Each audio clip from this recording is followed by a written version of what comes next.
हाँ, मैं बहुत परेशान हूँ, बहुत ज़्यादा परेशान हूँ। इतना परेशान हूँ कि शायद अगर मैं किसी को ये बात बताऊँ ना तो मेरी बात पर कोई बिलीव ही नहीं करेगा। इनफैक्ट मुझे ये बोला जाएगा कि कुछ-कुछ केसेज़ में इग्नोर करना ज़्यादा ज़रूरी है। इनफैक्ट मुझे चुप करा दिया जाएगा कि बिल्कुल रिएक्ट मत करो और अपना काम करो। ऐसा ही होता है, इनफैक्ट सच में ऐसा ही होता है। 90% केसेज़ मैंने देखे हैं, रिलेशनशिप इश्यूज़ पर किसी को कुछ अवेयरनेस नहीं है। हर किसी को लगता है कि अच्छा हाई रेप्यूटेड स्किल्स पर्सन के पास जाएँगे तो ही हमें सॉल्यूशन मिलेगा, लेकिन उनकी फ़ीस अफ़ोर्ड करना सबके बस की बात नहीं है। यानी कि हर कोई फ़ीस अफ़ोर्ड नहीं कर पाता। इस चक्कर में उसको लगता है कि मैं किसी फ़ैमिली के सीनियर पर्सन से अपनी बात को रखूँगा तो वो मुझे कुछ सॉल्यूशन दे देंगे, क्योंकि उनको एक्सपीरियंस बहुत ज़्यादा होता है। मोस्टली केसेस ऐसे देखे गए हैं, जब ज़रा सी तकरार रिश्तों में आती है तो जो सीनियर फैमिली पर्सन होता है उसको बुलाया जाता है, उनके सामने बैठकर कपल्स की दोनों की बातें रखी जाती हैं कि इनके साथ ऐसी-ऐसी प्रॉब्लम्स आ रही हैं। बट कुछ-कुछ केसेस में देखा गया है कि जो senior family most of the senior person होता है, वो क्या करता है, अगर वो लड़के की तरफ से है तो वो ज़्यादा पॉइंट लड़के की तरफ ही रखता है। वो इसलिए रखता है कि ताकि उसका जो कंसर्न है, जो फैमिली मेंबर का कंसर्न है उस लड़के से, उसको ये ना लगे कि मेरी बात तो सुनी ही नहीं गई और लड़की की बात सुनी गई। और इस केसेस पे क्या देखा गया है कि लड़की क्या समझती है कि यार ये तो लड़के वालों की तरफ से है, यानी कि ये लड़के का भाई है या फिर उसके चाचा, ताऊ जो भी हैं, ये मुझे क्या समझेंगे? इन्होंने तो सॉल्यूशन मुझे यही दे दिया कि चुप रहो और घर पे काम करते रहो, और या फिर बेवजह बहस मत करो और बहस का इश्यू भी मत बनो।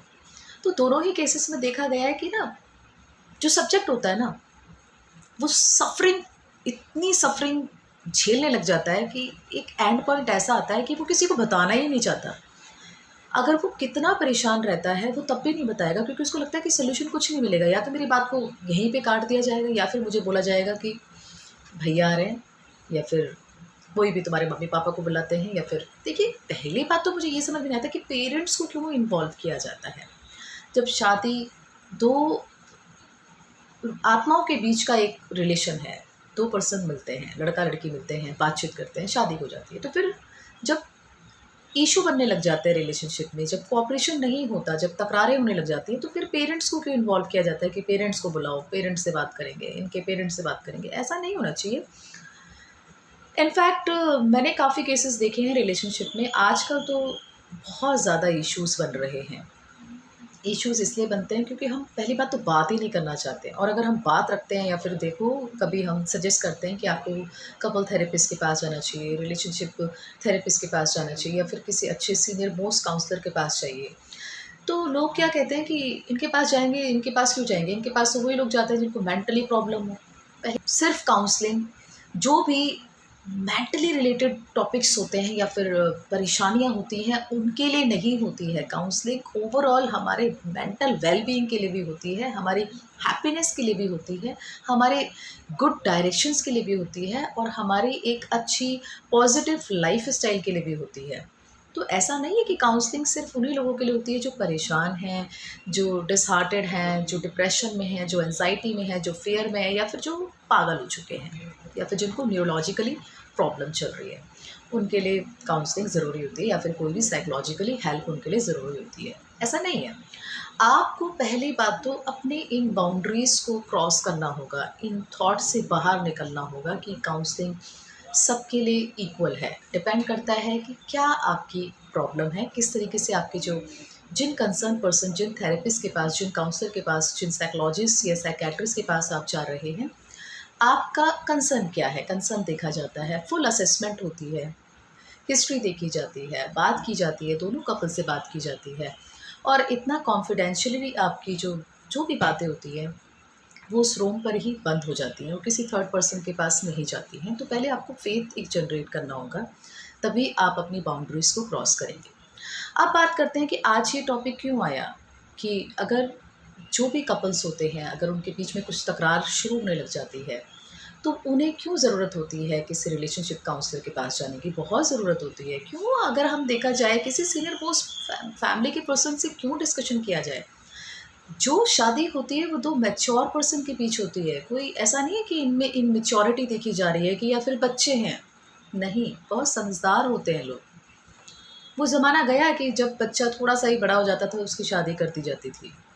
अब ज़माना बहुत एडवांस है।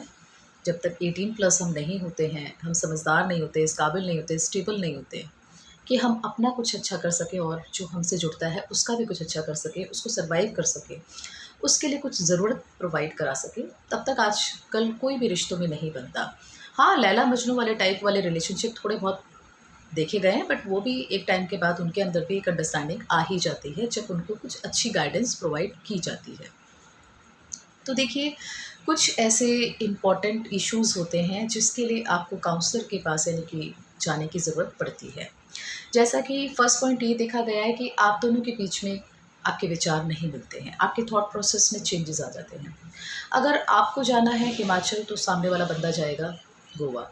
उसको लगता ही नहीं है कि हिमाचल में भी कुछ है, उसको लगता है कि गोवा ही मेरे लिए सब कुछ है। तो इट मीन्स कि आपके थॉट प्रोसेस नहीं मैच कर रहे हैं, आपको ज़रूरत है किसी अच्छी काउंसलिंग की। दूसरी बात, आपके दोनों के बीच में बहुत कोल्डनेस आ गई है, बातचीत बंद है, ईगो जनरेट हो चुकी है।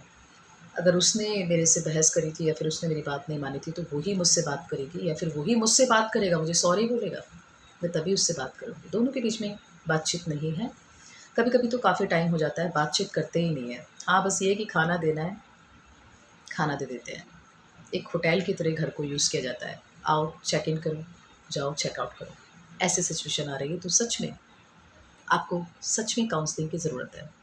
तीसरा पॉइंट देखा गया है कि बहुत दफ़ा क्या होता है कि जो कपल्स होते हैं वो अपनी बात रखना चाहते हैं, शेयर करना चाहते हैं, कुछ ऐसी चीज़ें हैं, लेकिन इमोशंस ही नहीं मैच करते हैं। इमोशंस इसलिए मैच नहीं करते हैं क्योंकि थॉट प्रोसेस बिल्कुल चेंज है। अगर उसको पसंद है गोलगप्पे खाना तो खिला दो यार, क्या दिक्कत है? चले जाओ ना। उसकी हर बात को प्रोक्रास्टिनेशन वे में टाल दिया जाता है। तो दिस इज़ द मेन जो एक पॉइंट्स है, मैं आपको लिमिटेड पॉइंट्स बता रही हूँ। हम तो पूरा असेसमेंट करके फिर उसके बाद एक सॉल्यूशन पे आते हैं। एक और बात है कि लैक ऑफ इंटीमेसी, रिलेशनशिप है ही नहीं, और अगर बनाना भी चाहते हैं तो मजबूरी में बनता है। लैक ऑफ इंटीमेसी चाहे वो फिज़िकल वे में हो, चाहे वो इमोशनल वे में हो, है ही नहीं, ज़ीरो, सेपरेट हैं।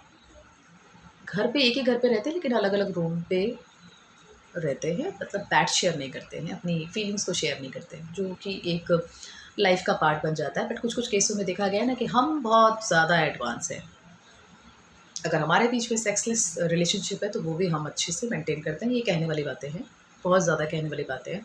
बट इसके बीच में सोचने की एक बात को कि ऐसे थॉट्स क्यों बने? लैक ऑफ इंटीमेसी क्यों हो रही है? सेक्सुअल रिलेशनशिप क्यों चल रहे हैं? इन पे पूरा फुल असेसमेंट होता है। और ये भी देखा गया है कि बस जब भी देखो कोई भी बात हो तो लड़ाई शुरू हो जाती है, एक पिच हाई हो जाती है कि तुमने ही ये किया था, तुम मुझे हमेशा डाउन करते हो। इन सब चीज़ों में ना देखिए, थोड़ा-सा बातचीत करने से काफ़ी सॉल्यूशन होते हैं। हम लोग जब साइकोलॉजिकली असेसमेंट करते हैं तो साइकोडायनामिक थेरेपी के अंदर हम साइकोथेरेपी भी यूज़ करते हैं, जिसमें कहते हैं टॉक थेरेपी। कपल को दोनों को बात करने का एक अच्छा अपॉर्चुनिटी प्रोवाइड किया जाता है और दोनों की बात रखी जाती है। दोनों से उन टॉपिक पे जिन पे ज़्यादा बहस हो रही है, उस पे ज़्यादा उनके मुद्दे को उठाया जाता है कि किस लिए बहस हो रही है। उसके बाद जाके एक सॉल्यूशन प्रोवाइड किया जाता है जो दोनों कपल के बीच में ही होता है, जिनको खुद करना होता है। इसलिए कहते हैं किसी अच्छी गाइडेंस में काम करना बहुत ज़रूरी है। काफ़ी दफ़ा मैंने देखा है कि कई लोग तो बोलते हैं कि आप क्या सॉल्यूशन प्रोवाइड कराओगे? आपको क्या पता होगा? आप कैसे इतना बोलते हो? आप कैसे इतने केसेस को डील करते हो? मैं इसलिए इतना बोलती हूँ, इसीलिए कोई भी शायद इतने एडवांस वे में नहीं बात करता, क्योंकि मैं बहुत डीप केसेस पे जाती हूँ, बहुत डीप केसेस पे, जिसमें ना लोग अंदर से दबे हुए हैं। चाहकर भी किसी को अपनी बात नहीं बताना चाहते क्योंकि उनको लगता है कि हमारी बात को कोई तवज्जो ही नहीं दी जाएगी। तो पहली बात, कितना दुनिया आपको क्रिटिसाइज़ करे, मत सुनो। इस ज़माने में ना अगर आपने सही टाइम पे रिएक्ट नहीं किया तो शायद आप कभी भी रिएक्ट नहीं कर पाओगे। सतयुग में भी देखा गया है, अगर हमारे ईश्वर, हमारे भगवान सही समय पर रिएक्ट करना शुरू कर देते ना तो शायद महाभारत और रामायण नहीं रची जाती।